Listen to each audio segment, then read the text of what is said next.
그 네 분 한국에서 강사 목사님들과 또 우리 그 통역하는 우리 선교사님 한 분, 5사람이 방문을 해서 많은 시간을 강의를 했거든요. 그래서 사진도 많이 찍고 자료가 많이 있습니다만은 이 시간에 다 보여드릴 수 없잖아요.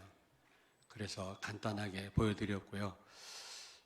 우리 그 중고등부 우리 랩런트들이 몸 찬양을 한 겁니다. 우리 한국 노래를 가지고 너무 은혜스러운 시간이었고요. 거기 현지인 목사를 통해 소개받고 온 분들이 하는 얘기가 이런 메시지 처음 들었다는 겁니다. 여러분 믿고 싶지 않아도 믿으셔야 돼요. 이런 메시지 처음 들었다는 겁니다. 그래서 그 아라이 목사는 그 파바로티처럼 생겼어요. 털 보고 막 덩치가 이렇고 찬양 CD를 많이 낸 분인데 그 아까 아르마비르 교회 담임 목사인데 그분 하는 얘기가 이 한국에서 온 이 목사님들의 메시지 20%만 알아들어도 여러분 인생은 바뀔 것이다. 이 말을 본인이 했어요. 지난번까지만 해도 이 메시지 하는 시간에 참여를 안 했던 분이거든요. 그런데 이번에는 참여해서 다 말씀을 듣고요. 변화가 됐더라고요. 그걸 보고 소망이 있구나. 저쪽 그 민보드 러시아에 있는 아르메니아 교회 민보드 담당하는 그 야곱 목사님은 벌써 이 복음을 이해했고요. 종교와 복음을 이해를 했어요. 종교는 내가 열심히 하는 거지만 하지도 못하면서 복음은 누리는 거라는 겁니다. 그리스도가 다 끝내신 것을 믿기만 하면 된다는 겁니다. 그분 별명이 뭔지 아십니까? 모든 문제 해결자. 한국말로. 예수님의 별명은 뭐라고요? 에이멘. 예수님은 하나님 말씀 앞에 항상 아멘이셨다 그랬잖아요. 그 야곱 목사님의 별명은 모든 문제 해결자. 늘 그 고백을 하고 다니는 분입니다. 그런데 이런 분들의 소개를 받고 지금 러시아에도 11월 달에 모스크바에 가잖아요. 18시간에 걸쳐서 모스크바에서 목사님과 몇몇 사역자들이 와서 듣고요. 두 번째 듣고요. 우리한테 요청을 했어요. 이런 말씀 처음 들었다. 내가 오랫동안 목회를 했지만 처음 들었다. 우리 모스크바에도 올 수 없냐? 우리는 성당 기숙사를 빌려가지고 아침, 점심, 저녁으로 할 테니까 와서 도와달라. 11월 달에 갑니다. 근데 내년도에 종교법이 내년에 제정이 됩니다. 러시아. 그거는 차별금지법하고 같아요. 전도 못할. 교회를 무너뜨리는 이게 흑암의 역사죠. 우리 한국도 지금 시도를 하고 있습니다만은 전도 못하게 하는 겁니다. 그게.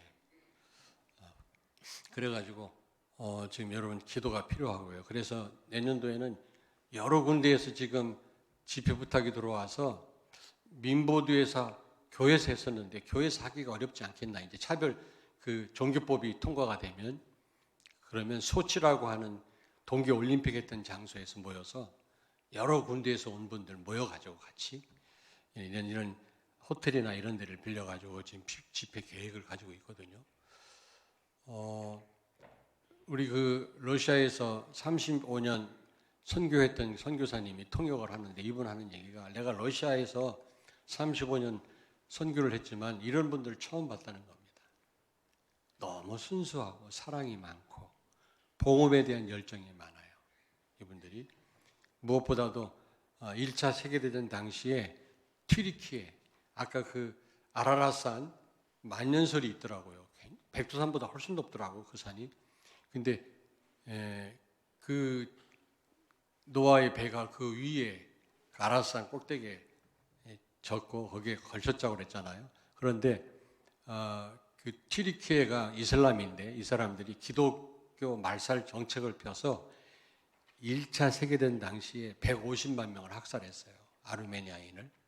큰 나라였는데 다 빼앗기고요. 지금 작은 나라가 됐는데 오히려 그 나라에 사는 사람보다 흩어져 사는 아르메니아인이 더 많습니다.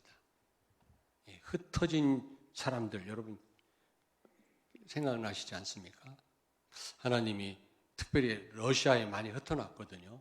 러시아 사람들은 되게 그 슬라브족은요 자존심이 강해가지고 말씀 잘 듣지 않습니다. 근데 이 아르메니아인 막 사모해요.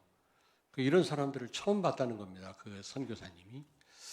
제가 볼 때도 저도 많은 나라를 다녀봤지만 너무 순수하고 말씀을 사모하고 집중하기 때문에 이분들을 살려서 러시아도 살리고 저 유럽도 살리면 좋겠다. 하나님이 하실 일이지만 이런 생각을 갖고 있는데 문이 막 열립니다. 지금 여러분 좀 기도해 주시기를 바랍니다. 사진을 다 보여드리면 좋은데 많은 시간을 강의했는데 지금 짧게만 보여드려서 좀 아쉽습니다. 자, 오늘 말씀을 보면 지금 이 야곱의 형 에서에게 이 장자의 명분을 팥죽을 가지고 사는 그런 내용 아닙니까? 오늘 여러분이 이 말씀을 통해서 다시 한번 무엇보다도 나 자신의 정체성을 좀 확인하시길 바랍니다. 이 정체성을 우리가 제대로 아는 데서부터 문제 해결이 있고요. 문제가 왜 생겼는지 알 수가 있고 여기서 해결책이 있는 겁니다.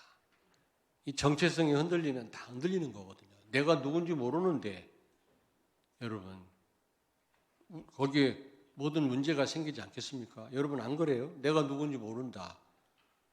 그러면 많은 그런 실수를 하겠죠. 그리고 마치 목적지 없이 집을 나서는 것처럼 아무 향방 없이 우리 인생을 살 것 아니겠습니까? 그러므로 다시 한번 여러분 다 머리로는 알고 있겠지만은 내가 누군지 다시 한번 정체성을 확인하시고 확신을 갖는 시간이 되기를 바랍니다. 창세기는요 문제에 대한 말씀이에요. 문제가 왜 생겼는가? 그 해답은 뭔가? 이 딱 두 가지에 대한 설명입니다. 창세기를 통해서 여러분이 문제는 이래서 생겼구나. 해결책은 오직 예수구나. 왕, 제사장, 선지자 세 가지 직분을 가져오셔서 죄와 마귀와 지옥의 문제, 인생의 모든 근본 문제, 모든 문제 해결하신 그리스도밖에 문제 해결책은 없구나. 여러분 이런 어떤 답을 얻는 다시 한번 답을 얻는 귀한 시간 되길 바랍니다. 자, 첫째로 야곱이 받은 축복입니다, 여러분. 야곱이 받은 축복. 야곱에 대해서는 다음 시간에 더 한번 말씀드리겠습니다만은 여러분 구원받은 자의 축복을 말하는 거죠. 야곱이 받은 축복이라는 것은 다시 말하면 우리의 정체성을 의미합니다. 내가 누구냐 이 답을 진짜 내려야 되거든요. 창세기 25장 23절을 찾습니다. 여호와께서 그에게 이르시되 두 국민이 내 태중에 있구나. 두 민족이 내 복중에서부터 나누이리라. 이 족속이 저 족속보다 강하겠고 큰 자가 어린 자를 섬기리라 하셨더라. 아멘. 아멘. 여러분 야곱과 에서는 쌍둥이입니다. 어머니 리고와 뱃속에서 쌍둥이로 잉태가 됐는데 무슨 차이가 있겠습니까? 쌍둥이인데 태어나봐야 차이를 알지. 그런데 그때는 장남이 모든 축복을 이렇게 부모에게 유산으로 받았거든요. 그런데 그래서 장남이 사실은 이 어린 자에게 섬김을 받아야 되는데 오늘 정반대로 하나님은 큰 자가 어린 자를 섬기리라 그렇게 말씀하고 있거든요. 다시 말하면 조건 없는 선택입니다. 무조건적인 사랑이죠. 여러분 그 누구도 구원받을 만한 자격이 없어요. 죄와 마귀와 지옥의 저주를 해결할 자가 없습니다. 이 땅에서는요. 사단을 못 이깁니다. 우리는 타락한 천사인데 이 지옥 가는 문제를 어떻게 해결할 수 있겠습니까? 여러분 해결할 능력이 없어요. 구원받을 만한 조건도 없습니다. 우리가. 그런데 오히려 이 동생인 이 야곱을 하나님은 어떻게 해요? 선택하신 겁니다. 하나님은. 이게 전적인 하나님의 은혜가 아니고 무엇이겠습니까? 로마서 9장 11절에 13절을 찾습니다. 그 자식들이 아직 나지도 아니하고 무슨 선이나 악을 행하지 아니한 때에 택하심을 따라 되는 하나님의 뜻이 행위로 말미암지 않고 오직 부르시는 이로 말미암아 서게 하려 하사 리브가에게 이르시되 큰 자가 어린 자를 섬기리라 하셨나니 기록된 바 내가 야곱은 사랑하고 에서는 미워하였다 하심과 같으니라. 아멘. 아멘. 태중에 있는 그 쌍둥이 차이가 뭐가 있겠습니까? 그렇잖아요. 태어나봐야 무슨 차이가 나든지 말든지. 그런데 하나님은 어떻게 했다고요? 13절에 야곱은 사랑하고 에서는 미워하였다. 아무 차이도 없는데 에서는 하나님이 저주하셨고 야곱을 하나님은 선택하셨단 말이거든요. 이게 전적인 하나님 은혜가 아니겠습니까? 우리가 그 은혜를 입은 자들입니다. 아무리 생각해봐도 구원받을 만한 조건 나는 없어요, 진짜요. 더더군다나 목사가 됐다? 참 이거는요, 하나님 은혜가 아니고서는 불가능한 일입니다. 진짜입니다. 여러분 제 과거를 모르셔서 그렇지만은 너무나 부족한 사람이거든요. 근데 여러분 자신들도 마찬가지예요. 어떻게 여러분이 이 하나님을 떠난 원죄, 이것 때문에 지옥 가는데 이걸 여러분이 해결할 수 있습니까? 지옥 가는 문제 어떻게 여러분이 해결할 수 있습니까? 사단을 어떻게 이깁니까? 그런데 예수 그리스도를 보내셔서 이 인간의 근본 문제를 해결하시고 우리가 그 저주에서 그리스도를 믿고 해방받았잖아요. 이거는요, 전적인 하나님의 은혜지 우리 어떤 능력이나 힘으로 된 일이 아니거든요. 야곱이 이런 축복을 받은 사람입니다. 여러분들도 마찬가지고. 그런데 그것뿐만 아니라 모든 축복을 다 주신 거 있죠. 여기서 장자의 명분이라는 말은 장자가 받을 축복인데 에서는 생각하기를 육신적인 축복을 그는 아마 생각했던 것 같습니다. 뭐 아버지가 유산을 물려준다든지. 그런데 이 야곱은 그렇지 않았거든요. 야곱은 하나님 나라의 기업입니다. 누가복음 15장 31절 찾습니다. 아버지가 이르되 예 너는 항상 나와 함께 있으니 내 것이 다 내 것이로주되. 아멘. 아멘. 여러분 잘 아시는 누가복음 15장에 탕자 비유 나오잖아요. 저는 이 탕자 비유를 볼 때 하나님의 마음을 가장 잘 이해할 수가 있겠더라고요. 자기 재산, 자기 몫을 가지고 다 허랑방탕하고 탕진하고 거지가 돼서 돌아온 이 아들을 기다리고 있는 거 있죠, 탕자를. 멀리 나타났는데 이미 아버지가 알아보고 달려가는 거 있죠. 그리고요, 그 더러운 옷을 벗기고 새 옷을 갈아입히고 반지를 끼워주고, 이건 뉴 커버넌트, 새 언약을 의미하는 거거든요. 새로운 약속. 그리고 막 송아지를 잡아 잔치를 막 배설했거든요. 그게 하나님의 마음 아니겠나. 한 사람이 돌아왔을 때 하나님은 그렇게 기뻐하신단 말이거든요. 근데 밭에 가서 일을 하고 돌아온 큰아들이 보니까 다 탕진하고 돌아온 동생 때문에 이런 잔치가 벌려졌거든요. 그럼 기분 나빠가지고요. 아버지한테 막 지금 따지는 겁니다. 나한테는 뭐 송아지 새끼 한 마리 잡아줬습니까? 염소 새끼 한 마리 잡았습니까? 뭐 하는 겁니까 이게? 그때 아버지가 뭐라 그랬어요? 얘야, 내게 다 네 거 아니냐. 너는 나와 함께 있으니 내게 다 네 거 아니냐. 그렇습니다, 여러분. 예수 안에 모든 축복이 다 있는데 그 축복이 바로 내 축복, 여러분의 축복인 줄로 믿습니다. 거기에 확신을 가지셔야 돼요. 저 사람이 축복이 아니라 내 축복이라니까, 나에게 주신 거라니까.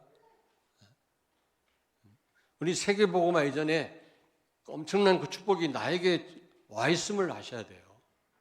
이게 누려지지 않고서야 어떻게 다른 사람을 살릴 수 있겠습니까? 내 코가 석자인데.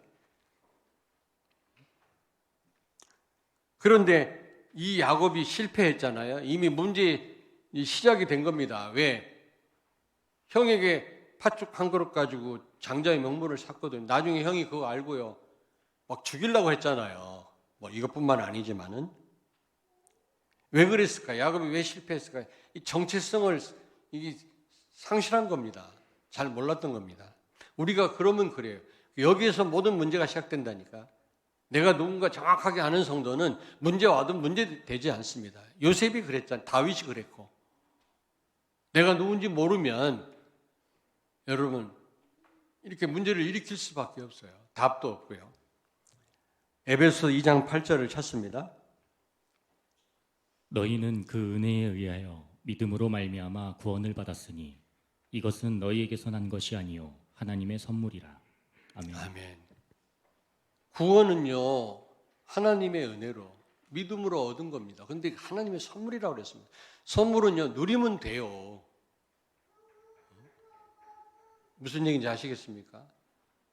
뭐 선물을 뭔가 보상하기 위해서 애를 쓴다든지 그러면 선물한 사람 기분 나쁩니다.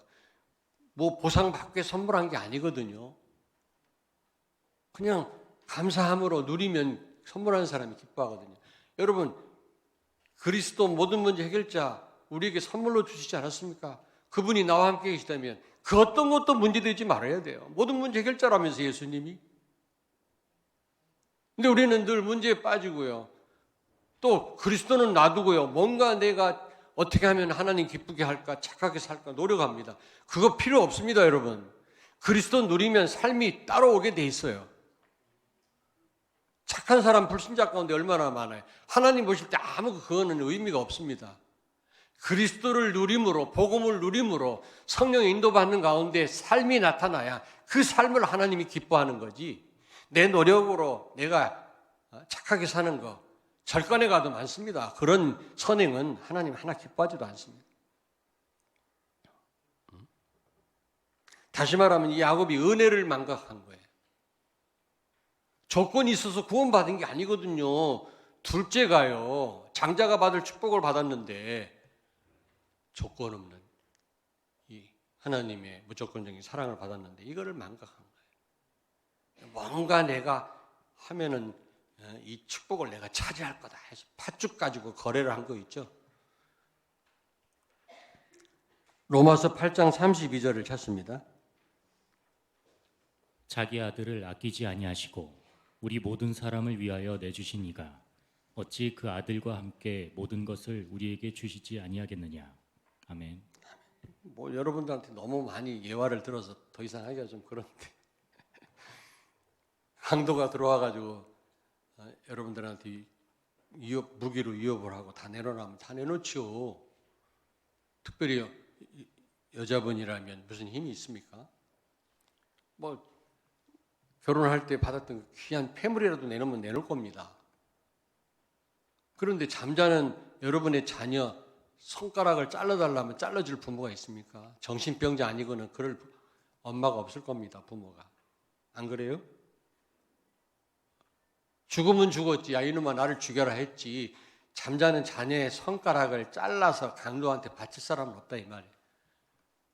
우리 하나님 그 정도입니까? 손가락만 자른 게 아니라 십자가에 죽게 하셨어요. 독생자 그리스도를요. 그처럼 우리를 사랑하신다니까. 오후 시간에도 웨스트민스터 대우리 문답 17문에 대해서 말씀드리겠습니다만 인간이 어떻게 창조되었나. 남자의 갈비뼈로 지으셨다. 왜 그랬을까요? 우리는요 같은 몸이라는 거, 같은 인간이라는 거죠. 조금도 다름이 없는 흑인이나 백인이나 여러분이나. 왜냐? 아담의 갈비뼈에서 여자분이 나왔으니까 조금도 남자와 다를 바가 없어요. 같은 족속이에요. 만약에 다른 흙으로 지었다 조금 다를 수가 있어요. 그럼 피 터지는 전쟁이 일어나야 되겠죠. 갈비뼈에서 여성이 만들어졌기 때문에 남자와 동일한 족속이라는 거죠. 설명이 좀 이상한가? 그런 다음에 그 아담이 하와가 창조된 걸 보고 뭐라 그랬습니까? 내 뼈 중에 뼈고 살 중에 살이로다. 누구 고백이에요? 신랑 대신 예수 그리스도의 고백이 우리를 향한. 우리를 보고 내 뼈 중에 뼈, 살 중에 살로 그렇게 사랑하신다니까.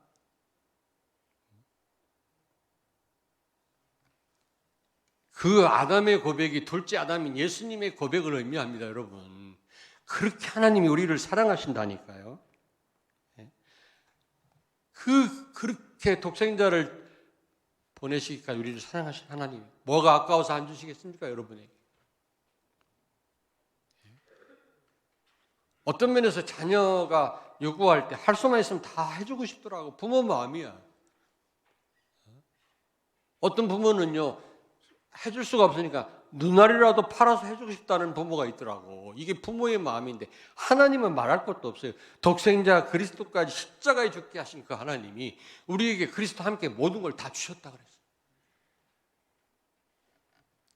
여러분이 받은 바 축복을 오해하시면 안 돼요. 사단이 속였죠.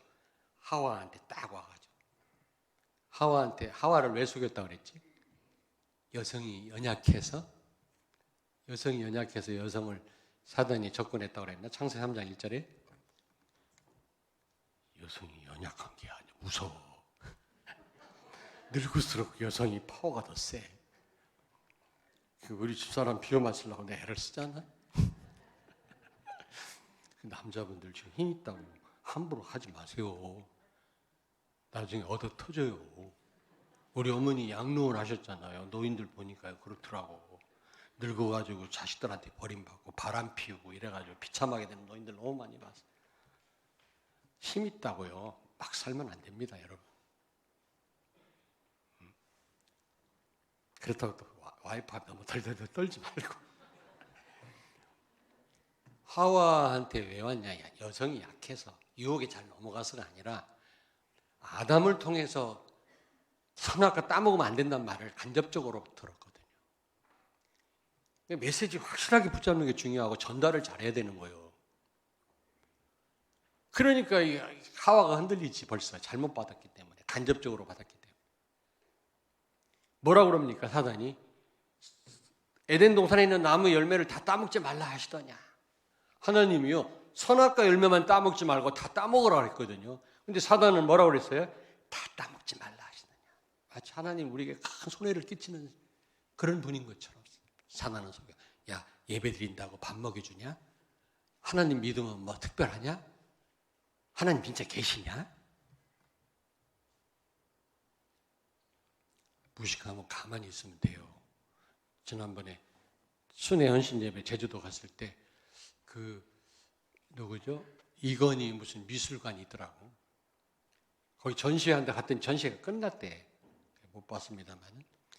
하니까 그림을 쫙 그려놨는데 목사님들 사모님하고 막 오더라고. 그래서 내가 누구 없을 때 봐라. 전시관에 가면은 옆에 사람이 오면 피해라. 물어보면 어떻게 할래? 대답을. 저 무슨 그림이냐면 당신 알아? 말하는 순간 탄로나요. 무식이. 그럴 때는 피해야 돼. 피카소 그림 전시회 했다. 한국에서도 했잖아요. 그럴 때는 여러 사람과 같이 그걸 보면요. 들통나요. 물어보면 어떡할 거예요?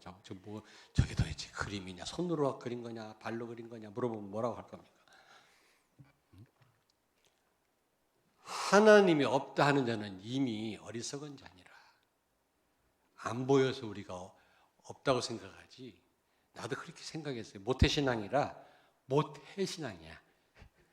어릴 때부터 엄마에 끌려가서 혼내면서 교회 다녀서 체험을 못해. 신학교 다닐 때까지 그래서. 어느 날 진짜 체험했어요. 하나님 살아계세요. 내가 못 만나서 그랬지. 살아계신 하나님을 부정하는 사람은 이미 어리석은 자임을 내가 자인하는 거예요. 드러내는 거예요. 모르면 무식하면 가만히나 있지.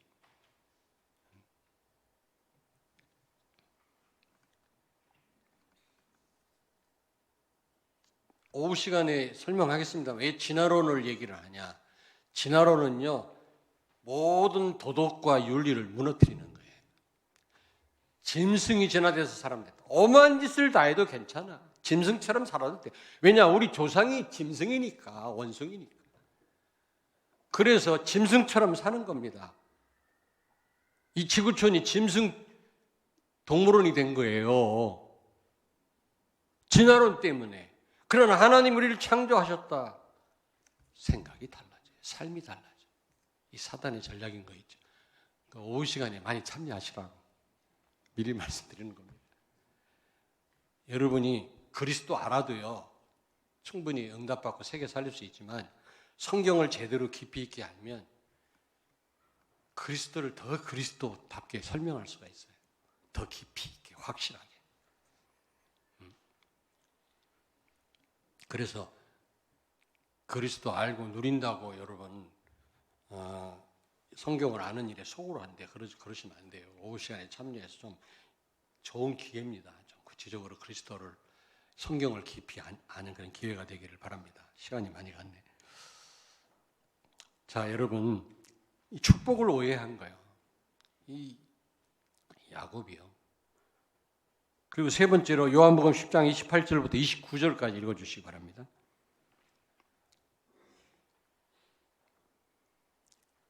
요한복음 10장 28절 29절. 내가 그들에게 영생을 주노니 영원히 멸망하지 아니할 것이요 또 그들을 내 손에서 빼앗을 자가 없느니라. 29절. 따로 써놨구나. 29절에 보니까 그들을 주신 내 아버지는 만물보다 크심에 아무도 아버지의 손에서 빼앗을 수 없느니라. 여러분을 빼앗을 자가 없다. 여러분이 받은 축복을 빼앗을 사람이 없어요. 지금 아버지 엄마가 착각해가지고 에서가 축복을 다 가진 것처럼 지금 야곱은 착각했는데 그렇지 않습니다, 여러분.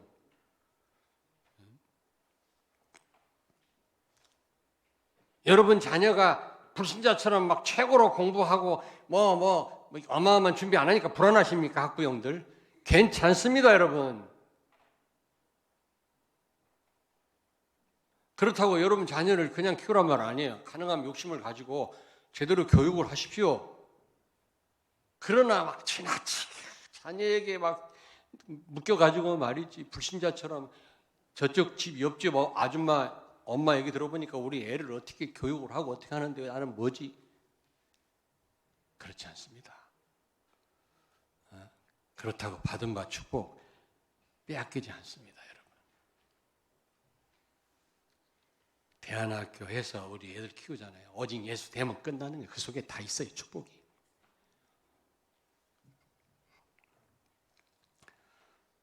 축복을요, 착각한 겁니다. 그 누구도 빼앗아갈 자가 없는데 혹시 에서에게 빼앗길까 봐 말이지. 막 인본주의 쓰고 흉내를 내고 말이지. 거기다 팥죽 주고 사고 자기 축복인데 그게. 그럴 필요가 없거든요.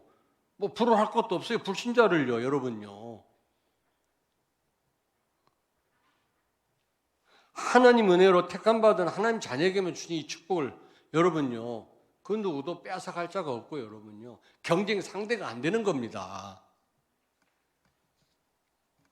그러면 그리고 또 하나 이 축복을 착각했고요. 또 하나는 시간표를 몰랐습니다. 야곱은요. 가만히 있어도 돼요. 자기에게 주신 축복 어느 날 자기에게 응답으로 오지 않겠습니까, 여러분? 안 그래요? 그렇게 막 팥죽을 가지고 장자의 명분을 사고 그렇게 할 필요가 없다니까. 여러분이 최선을 다하는 건 중요하지만 최선을 다한다고 여러분이 성공하는 거 아니거든요. 이미 여러분은 성공자예요. 그리스도께서 내가 이기었노라 그랬잖아요. 그 축복 속에 와 있다니까요. 우리가 말씀 안에서만 예배 속에만 있다면 그 축복은 시간표 따라서 정확하게 올 것입니다, 여러분. 아멘? 기분 안 좋으세요? 표정이 왜 그래요? 지금 축복을 오해하고 축복을 착각하고 뭐 빼앗길 수 있는 거라고 생각하고 뭐 돈 주고 살 수 있는 거라고 생각해요. 하나님의 축복을, 이 하나님의 나라의 기업을요, 정말 예배 속에 말씀 속에만 있으면 시간표 따라 올 텐데 그 막 팥죽을 주고 사고 말이지. 그럼 우리는 어떻게 하면 되겠습니까? 로마서 8장 32절의 말씀처럼 그리스도와 함께 모든 축복이 다 와 있음을 믿으시기 바랍니다. 골로새서 2장 2절 3절에 예수 안에 모든 축복이 다 들어있느니라. 그래서 이걸 알았던 다윗은 뭐라고 고백했습니까? 가장 어려울 때, 도망 다닐 때 어떤 고백했어요? 여호와가 나의 목자시니 내게 부족함이 없다 그랬어요. 가장 어려울 때 한 고백입니다. 다윗은요.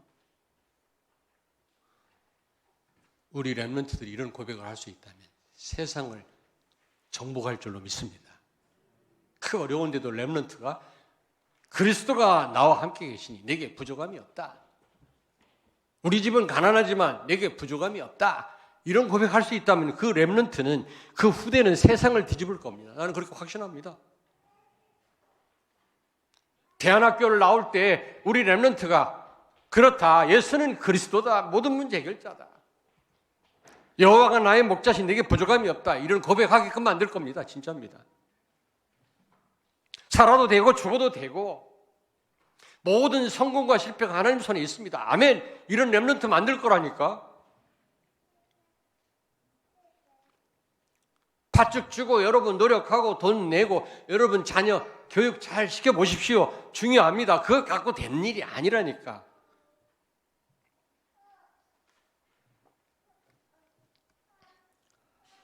누가복음 15장 31절에 탕자 아버지가 그랬잖아요. 큰아들한테 답답해서, 야, 내가 가진 이 재산이 다 네 거 아니냐. 여러분, 하나님의 모든 축복이 나의 축복인 줄로 믿습니다. 지금 돌아온 탕자 잔치 베풀어 주니까 기분이 나빠가지고 배가 아파가지고 우리가 그런 사람들이 아니라니까. 우리가 불신자 보고 부러워하고 좀 있는 사람 보고 부러워하고 배운 사람 보고 부러워하고 잘 나가는 사람 보고 부러워하고, 부러워하는 건 지는 거라고 그랬잖아요. 그런 신분이 아닙니다. 우리는. 아이고, 같은 성도인데도 저 사람은 왜 이렇게 잘 응답을 받지, 잘 되지, 나는 왜 안 되지? 아니라니까. 저 사람의 축복이 아니고 내 축복이라니까. 내 것이다, 네 것이다 그랬잖아요. 성도가 받은 축복이기도 하지만 내 축복이라. 내 축복. 내가 지금 아무리 어렵고 가진 게 없다 할지라도 내 축복이라니까. 내가 어려우면 아이고 나는 그래 마치 무슨 축복 못 받은 사람처럼, 버림받은 사람처럼. 아니라니까요. 그리고 이거는 전적인 하나님 은혜인 줄로 믿습니다. 조건을 보시는 게 아니에요. 하나님 우리를요. 지금도 마찬가지. 우리 조건을 보시지 않는다니까. 하나님 자녀라면 하나님은 누구에게나 내 뼈 중에 뼈요 살 중에 살이로다. 아담이요 하와를 보고 고백했던 그런 고백. 우리가 그런 고백을 하고 계신다니까요. 그리고 여러분, 하나님 시간표는 반드시 옵니다. 여러분이 말씀 안에만 예배 성공 속에 있기만 하면 필요할 때 하나님은 여러분 가진 바 축복을 다 주시게 돼 있어요. 여러분은 이미 축복 다 가진 자들이에요. 축복 주십시오 이런 분이 있는데요. 그렇게 기도하지 마시고요. 내가 받은 바 축복이 무엇인지 알게 해 주옵소서. 깨닫는 만큼 누릴 수 있으니까. 아는 게 중요하지. 이미 다 받았는데 뭘 자꾸 달라고 그럽니까? 그리스도와 함께 모든 축복이 다 와 있는 줄로 믿습니다. 근데 우리가 몰라서 못 누리고 있는 거예요. 몰라서. 믿음이 없어서 또 못 누리고요. 그래서 우리는 계속 예배 속에 있어야 되는 겁니다. 자, 그렇다면 결론입니다. 정체성 모르면 우리는 끊임없이 경쟁해야 돼요. 나를 모르면, 내가 받은 축복을 모르면, 구원의 축복을 모르면 끊임없이 경쟁해야 돼요. 불신자와 경쟁해야 되고 다른 사람 경쟁해야 되고, 마치 이 야곱이 다 가져놓고도 형 에사하고 갈등하고 지금 팥죽 가지고 거래했던 것처럼 그런 삶을 살아야 돼요. 그러나 내 정체성을 분명히 한다. 우리는 경쟁하지 않고 싸우지 않고도 우리는 세상을 정복하고 우리는 이길 수 있는 줄로 믿습니다. 그게 삶 서밋의 응답입니다. 영적 서밋, 기능 서밋, 문화 서밋. 영적 서밋은 성령 충만이거든요. 정말 말씀 충만이거든요. 성령 충만 받으면 기능에도 하나님의 역사 일어나게 돼 있어요. 학업에도, 여러분 사업에도. 그래, 우리 산업인들한테 부탁합니다.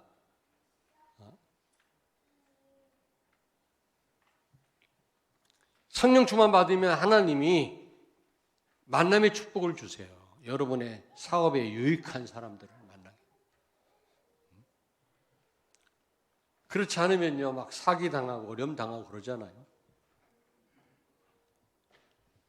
그럼 기능의 역사 일어나면요, 여러분 싸우지 않고도 문화 서밋, 현장을 바꾸는 그런 응답을 받게 된다니까. 사람 살리는, 정복하는. 그게 문화 서밋입니다. 요셉이 진짜 영적 서밋이 되니까 그 기능에 하나님이 함께하는 역사 일어나니까요. 나중에 총리가 돼가지고요, 싸우지 않고도 전 이집트와 주변 나라들을 살리지 않았습니까? 그렇습니다. 여러분, 오늘 여러분이 누구인지 정체성을 분명히 하시고요. 알고 계셨겠지만 다시 한번 확신을 하시고요. 여러분, 싸우지 않고도 경쟁하지 않고도 여러분 세상 살리는 여러분, 세상을 이기는 여러분 되시길 주의 이름으로 축원합니다. 기도하시겠습니다. 살아계신 주님을 찬양합니다. 하나님의 전적인 은혜로 우리가 이 엄청난 장자의 축복을 받고 이 축복을 누릴 수 있게 해주신 것 감사합니다. 그 누구도 빼앗아갈 수 없는 이 축복, 정확한 하나님의 시간표 가운데 응답하실 이 축복을 누릴 신부님을 늘 확신하며 이 축복을 누리며 싸우지 않고도 이 세상을 살리는 우리 성도들과 렘넌트들이 다 되게 하여 주옵소서. 다 받아놓고도 야곱처럼 실패하지 않게 하여 주옵소서. 언젠가는 이 축복을 누리지만 시간 낭비하지 않게 하시고 우리가 고통당하지 않게 하여 주옵소서. 예수님 거룩하신 이름으로 기도하옵나이다. 아멘.